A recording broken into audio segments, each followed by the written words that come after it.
Hello, everybody. My name is Graham Elwood, and you are watching Boom, the Political Vigilante, making Gotham great again. So, all right. We talk about climate a lot on this show. We talk about how nobody is doing anything, and it could lead to the extinction of the human race. We talked about in 2018, a UN report came out that we were talking on this show back in 2018, 4 years ago, saying that if we don't get off fossil fuels by 2030, it'll be too late. We've covered numerous reports since then. It was why I was a supporter of Bernie Sanders, because we needed a Green New Deal. It's why I voted for Jill Stein in 2016. We need a Green New Deal, not Hillary Clinton's bomb the Middle East for profit. The U.S. military is the #1 polluter in the world. So, all right. Biden, they finally passed this landmark climate and spending bill. What's in it and what got cut? The Inflation Reduction Act is a far cry from Biden's original ambition, but it nonetheless represents victory for the president. So it's landmark because we've never had it in climate policy. This climate policy should have been passed when Bill Clinton was in office. Every time the Democrats have power, they can't seem to get anything done. At the very least, this a sweeping climate policy should have been passed when Obama was in power and had the House and Senate. He had 60 senators. So how come they got this done? They finally got Joe Manchin to switch. So we'll go into the specifics. It's not enough, but at least it's something. You can't do incremental centrism with climate collapse. You can't do it. You can't kick the can down the road and hope that it gets fixed. How? You have power. You told us vote any blue, just get the Democrats in there. And everyone's like, this is landmark because we've had no policy prior to this. This is the, so a little something is better than decades of nothing. Yeah, I guess it's a landmark in the sense that we've never done anything like this. During the Democratic primary in 2019 and 2020, I said Joe Biden he said we need a middle ground on climate policy. That was what he ran on, middle ground. And I said, oh, great. Instead of dying in the year 2040, if Trump gets elected, we'll die in the year 2045. I've shown you video after video after video of what coastal towns in America are going to look like. I've shown you all these videos too of climate technology and research that is ready to go. It's being used. It just needs mass adoption. It needs real money from it. There's a lot of solutions. We can do it grassroots and grow it from the ground up. But I've said this before because other climate scientists have said this. You need a top-down solution on climate. And typical, they got to punt, just kick and claw and scratch to just get table scraps for this thing. But the military gets whatever they want whenever they want it. It endured another round of political horse trading as it navigated the choppy waters of the 50-50 split in the Senate. They finally got Manchin to, he was going to crush it. So it would have been 51-49 against. And, oh, sorry, I'm allergic to bullshit from the two-party system. And he finally came around to it. So it was a 50-50 split. And of course, Kamala Harris, the vice president, is the tiebreaker. But it being carried by a tie-breaking vote from Biden's vice president, Kamala Harris, it emerged mostly intact. Oh, God. And this is from The Guardian. So I'm trying to dig through it. I'll find more. I'm sure I'll do more stuff on this to show the specifics of how it's not helping. It's like tax breaks for electric cars and stuff. Oh, that's fine. But we should have done that 20 years ago. We should have at least done that when Obama was in office. But when the fossil fuel companies buy both parties and the military industrial complex donates to both parties and both candidates, this is what you get. Incremental centrism. It's just going to get us all killed later. Those include capping prescription drug costs. So there's a bunch of stuff in this bill. at $2,000 out of the pocket for seniors, helping Americans pay for private health insurance and what Democrats are calling the most substantial investment in history to fight the climate, $370 billion, $5 billion over the decade. That's $37 billion a year. That's less than 5% of the military's annual budget. So we're going to spend in a year around 5%. Next year, it'll be less than 5% of what the military gets every year. The current military budget, $778 billion. 5%. Capping prescription drug costs at $2,000. It's all this incremental centrism. These stupid little, God. No, we need Medicare for all. President Biden could do this via executive action because he's the president in the middle. We're still in the middle of a national emergency with COVID. The minute he got sworn in, he could have done that. But when the prescription companies and the pharmaceutical companies and the big and the medical lobby and the healthcare industry and their lobbyists spend all this money, we're never going to get Medicare for all in the richest country in the history of the world.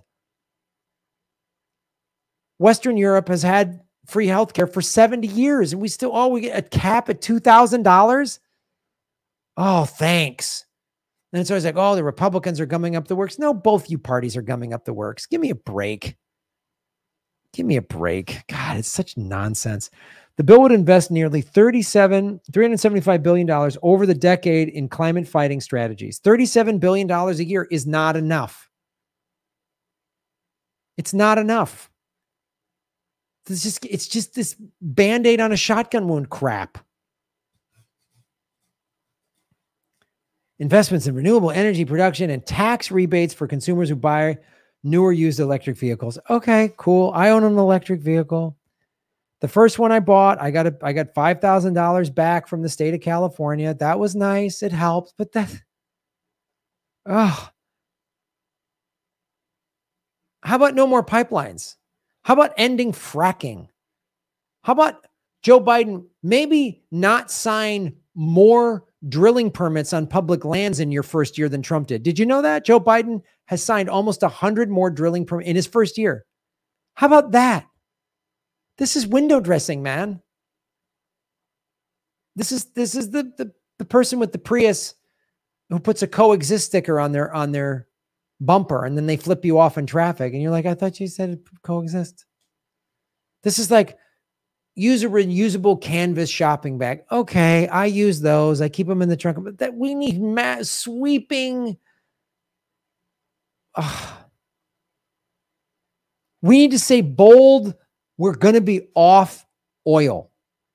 We're going to transition everybody in the fossil fuel industry. We're not going to shut down a refinery and then just you're out of a job. No, that's what a Green New Deal would do. It would provide funding. So let's say you're making whatever. I'm going to pick a number, $50,000 a year working in an oil refinery. We're going to shut that refinery down. We're going to keep paying you $50,000 a year while we put you into green energy. We're going to start building our own wind turbines and solar panels here. We're going to have high-speed rail coast to coast. We're going to have an infrastructure of pipelines, not for oil, but for water. Imagine right now, today, the West Coast is in a 1,200-year drought. I've done numerous videos on this. We have fires in California. Hopefully they won't spread, but the whole Western states are beyond dry. They haven't gotten enough rainfall in the winter, and that creates a snowpack, and that melts out in the spring and summer. That's the the yearly water supply. So when you don't get enough snow, you're already behind the 8 ball going into the summer. We're still in the middle of the fire season. Imagine if we took all that flooding from Kentucky. Kentucky's having horrible flooding. People have died. It's a national emergency over there in Kentucky. What if we had a pipeline system that pulled that water out of Kentucky and sent it to the dry states in the West? We've spent $800 billion a year on war. We've spent $10 trillion on the global war on terror. What if we spent $10 trillion on ending climate collapse? What if we were the world leader? What if instead of picking fights with nuclear superpowers, Russia and China, we actually said, hey guys, let's sit down and figure this out, because the The survival of the human race is at stake here. That's what we need. But we get this $37 billion a year. Okay. We just sent $60 billion to Ukraine. That happened like that. There was no Senate fight and Joe Manchin had to be swayed. And we had, no, 60 billion. What do you want? First it was, what do you guys want? 20, then 40, then 60. It'll be $100, $200 billion before it's all said and done. Sending it to Ukraine. They had to fight and claw for $37.5 billion a year for 10 years. Landmark legislation. Oh, you guys are having some bullshit proxy war somewhere? Yeah, sure. Here's money. You're destroying people's lives for profit because you just want to build more NATO bases on the Russian border? Yeah. We'll do that. We'll destroy Ukraine for that. The revenue would have been higher, but Sienna insisted on one change to the 15% corporate minimum, allowing a depreciation deduction used by manufacturing industries that shaves about $55 billion off the total revenue, because they showed about how they're going to pay for it in this article that Guardian put out, right? They're going to use taxing the corporations. Okay, great. Holding them financially accountable if they're polluters. Okay, great. It's not enough. We need bold, sweeping action.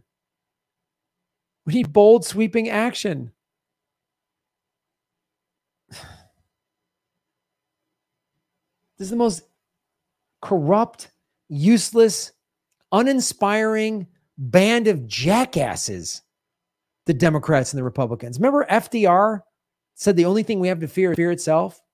We're going to get through this. He went through the Depression and World War II, the Nazis. JFK said, we don't go to the moon because it's easy. We go there because it's difficult. And he made a vow, we're going to go to the moon by the end of the decade. And it happened even after he was dead. We need bold leadership. It can't happen when both parties are bought and paid for. They're bought and paid for.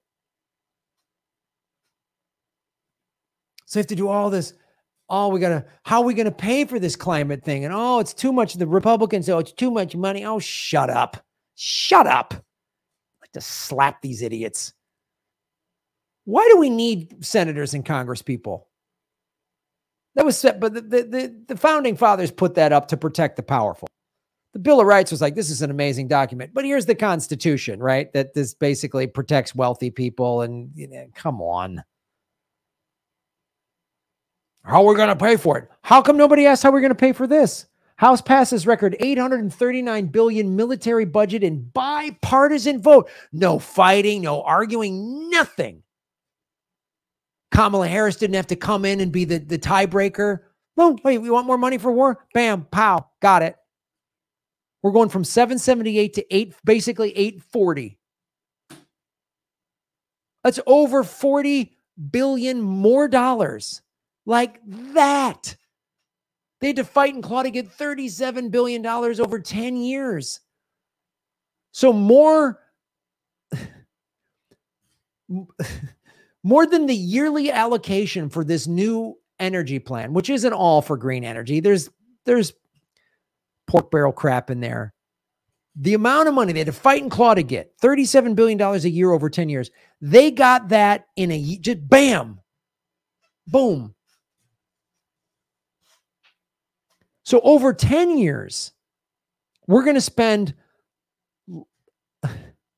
less than half what our military gets in 1 year. Doesn't that offend you? It offends me. But let's go into this legislation. The National Defense Authorization Act passed on a vote of 329 to 101 with the support of 180 Democrats. Oh, Democrats love war.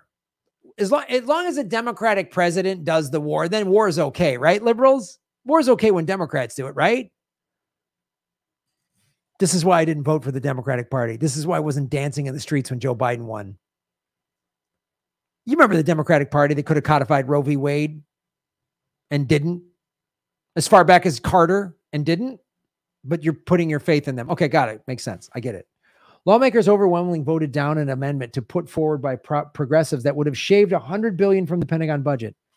They couldn't even cut 100. They couldn't even bring the budget, the military budget, back down under $700 billion. which would have made like, that was like Obama's years, was when it was $670 billion. They couldn't even get $100 billion shaved off of it. Nope. You get a $40 billion increase. Hey, climate change. Hey, climate collapse. Hey, people that are being displaced in America because of climate change, because of the floods, the droughts. You get table scraps. We're going to pass some Mickey Mouse legislation, a little Band-Aid on a shotgun wound. But the war machine, baby, they get whatever they want, and nobody asks how we're going to pay for it. I'd like to see one. I'd like to see Tucker Carlson ask that one time. I'd like to see Joanne Reed ask that one time. Just once. Just once I want to see him ask that. That's why Tucker Carlson will never have me on his show. None of these clowns will have me on, because I'm not going to go there and kiss his ass. I'm going to call him out on this crap. I'd call him out the same way I would call out Anderson Cooper.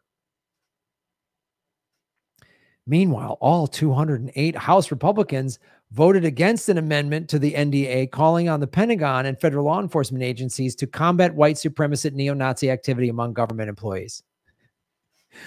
So the Democrats are signing off on a bipartisan more war budget, and the Republicans won't. They don't even want to root out neo-Nazis in the federal government, because some of them are. But I thought Joe Biden and the Democrats, they were all peace and lovey-dovey. I thought, at least if we got a Democrat, Democrats get control. They're not going to do all this war stuff, because it's not like the defense industry gave more money to Biden in 2020 than they did Trump. Oh, God, we'll put that up there. Oh, there it is. Number one, 2020 defense. This is from opensecrets.org. Check yourself, folks. A nonpartisan website that just puts out data that is public information. Big donations are public information, right? Through the FEC, the Federal Elections Committee. Joe Biden, $3.1 million from the defense industry for his campaign in 2020. Donald Trump, 2.7. We would have gone to war no matter who was in office. If Donald Trump was in office and the Democrats controlled the House and the Senate, they would have given him more money. Because I know, why do I know this? Because a bunch of Democrats, like including Elizabeth Warren, voted to increase Trump's war budget in 2017. They go on Twitter and interviews. Hey, Mr. Trump, we don't like you, but we like you. We like war. You're good at war. Hey, Bernie even got 800 grand. Look at that. And some of the other parasites. See, you know what this buys? This buys a bipartisan increase to the war budget. So now we outspend the next 12, 14, 15 countries combined. I can't keep track anymore. If we cut our military budget in half, that would put us at $420 billion. That's still $200 billion more than what China spends, our big evil enemy that we just sent Pelosi to provoke a war with. Look, more people. Elizabeth Warren, she gets money.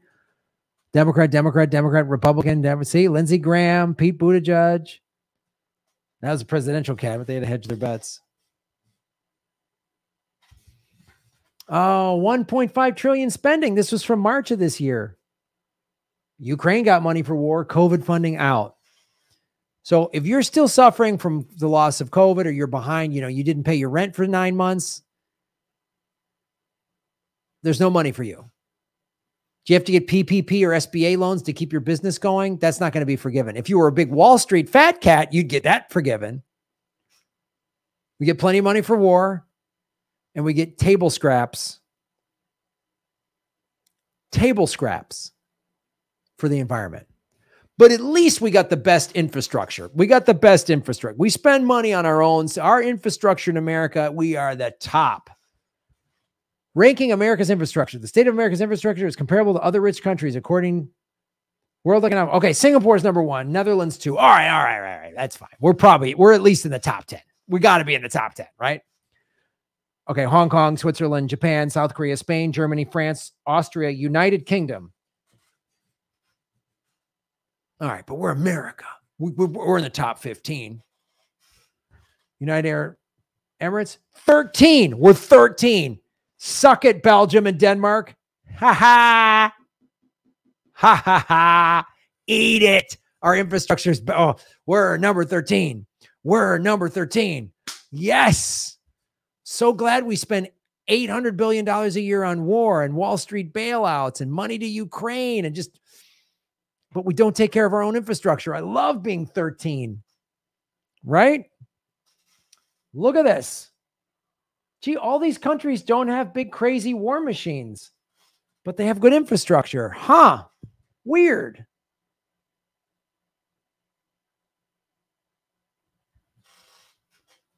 The UAE has better infrastructure than we do.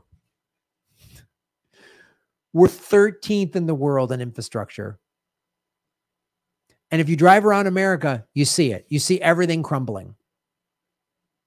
We've had pipelines, water lines break because we've had severe drought in many parts of the country. And then the soil gets hard and the pipes are brittle because of many pipes in this country, in many cities. This woman I saw her on the news in Dallas, 70, 80-year-old pipes in Dallas, just like every other.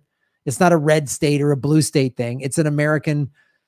We pull all of our resources out and we give it to the top 1% and we spend it on war and tax breaks for the rich. And all of us Americans are suffering from it. If you think the Republicans are better than the Democrats or the Democrats are better than the Republicans, you're a sucker. I just showed you. The war machine gave money to Trump and Biden, almost the equal amount of money.